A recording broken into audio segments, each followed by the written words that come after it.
I had an 8-hour overnight layover in the Cape Town airport, and I thought I was going to try to sleep, but I'm jet lagged and I didn't sleep. Hi, I'm Jess, and this is everything that happened before we started the Drakensberg Grand Traverse. The Aussies and I arrived on separate flights at the airport in Durban early this morning, but honestly, time is meaningless to me now, having flown halfway around the world. I may have passed through nightfall twice, but I'm not sure my brain knows what time it is. Flying from the top of Europe to the bottom of Africa was a trip and a half. Part of me wonders how long it would take to walk it. I am in the Amsterdam airport. My flight was from New York to Amsterdam, and then I will take an 11-hour flight from Amsterdam to Cape Town. I mean, of course it's routing through Amsterdam, but I think it's just interesting to see the legacy of colonialization where the flights go through Amsterdam because the Dutch colonized South Africa. And I was thinking about this recently because I was also originally thinking about trying to visit one of my former PCT hiking partners, Lotto, who lives off of the coast of Madagascar on an island called the Union Island. And it looked fairly close to South Africa on the map, so I thought, I'll just go from South Africa to visit him on Union Island. I'm already there in that part of the world. But no, it's really expensive to fly there from South Africa, but it's actually cheaper to fly there from France because France colonized that island.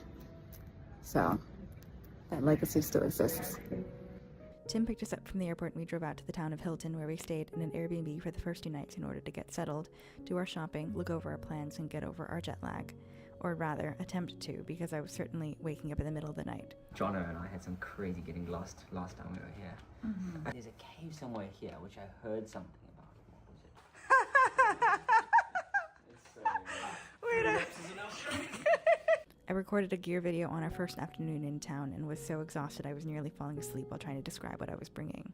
It is technically 7 a.m. for me back home, so I feel like I've been awake all night, and I also didn't sleep overnight at the airport, so my brain feels quite heavy and foggy. I would really like to sleep and take a nap, but I've been convinced to go for a run instead. I am so exhausted. I'm just trying to film this so that I can stay awake until 4, and then we go for a run. And I can try to stay awake until the evening so I can go to bed and not be jet lagged. This was in spite of the coffee I'd had earlier in the afternoon. Around 4 p.m., a few of us went for a little shakeout 6-mile run in the rain, which did more for my alertness than anything else. My room had a bathtub, so I ran a bath after, because why not? After dinner, we all crashed very quickly. I slept from about 8 p.m. to midnight and then was awake until 2 a.m. and finally woke up again at 5 a.m. and that was it. I worked until about 8 a.m. when we all met for breakfast and looked at our route. The weather appears to be not great. Our first day will be sunny, and then we'll have 4 days of rain, and then maybe we'll have a break in the weather to the end. Traditionally, this hike is done southbound because you'll have a net loss in elevation and end up lower than where you were when you started. Unfortunately for us, however, the northern half is supposed to be spectacular and more impressive than the southern half. So for the sake of getting there with a good weather window, we are going to be doing more climbing by going south to north. I went through my food again and repacked everything, then worked for a few hours before we went for some shopping and loaded up on food and snacks for the trip. I'm excited to be swapping tuna and sausages for proper South African biltong. Later, our guide Cephas arrived. To help get his pack lighter, I'm lending him my Durston X-Mid tent as I'll be using my tarp. Yeah. I hope you're ready. I'm ready. For the next couple of days hiking. Yes, and it's going to be so rainy. Thanks very much. I'm going to be hiking in the rain, but you're going to enjoy. Yes. Enjoy swimming in the rain. Yeah. Yes. Hi, my name is Cephas. Daniel. Cephas. How do you say it? Nice to meet you. Cephas Dilimagugu? Dilimagugu is my Zulu name. Okay, yes. Dilimagugu. Yeah, that's my Zulu name. And then Ntabla. Ntabla, that's my surname. Okay. Yes. Okay. Yeah. Mate, Cam. Hi. I actually might be the women's size, but you and I seem to be about the same height, so hopefully it works for you. Yeah. Cam helped him set it up while I pitched my tarp just to see how low I could get it in driving rain and wind. So I'm gonna pitch, this is gonna be the head side, and this is gonna be the foot side. Wow.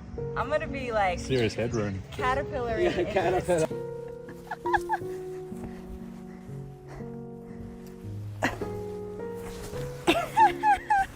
At the last minute, I added a pair of leggings and a solar panel that I've never tested, so that's the proof of my anxiety.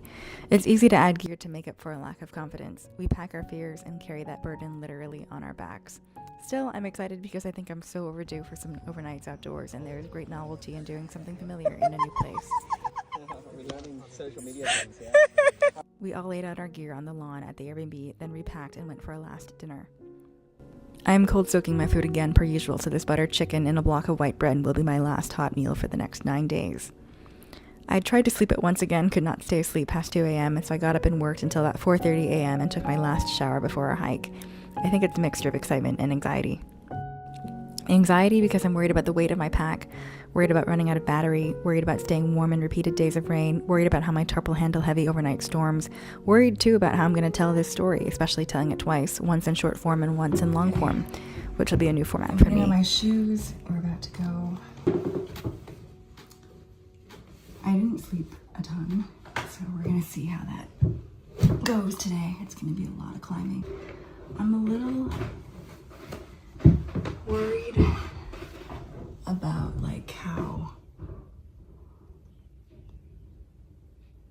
I think I just feel a little anxious in general that I don't know, it's a new terrain for me. It's gonna be so rainy the first couple of days that I'm worried that I'll be really cold, and I'm also worried that like I have this reputation of being really tough, and maybe I'll feel like I need to live up to that expectation by pushing harder than I need to be.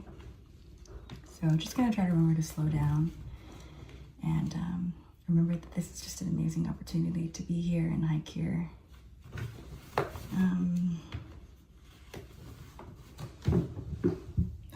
I just feel like I'm constantly running out of time. Now it's 5 a.m., so I gotta go.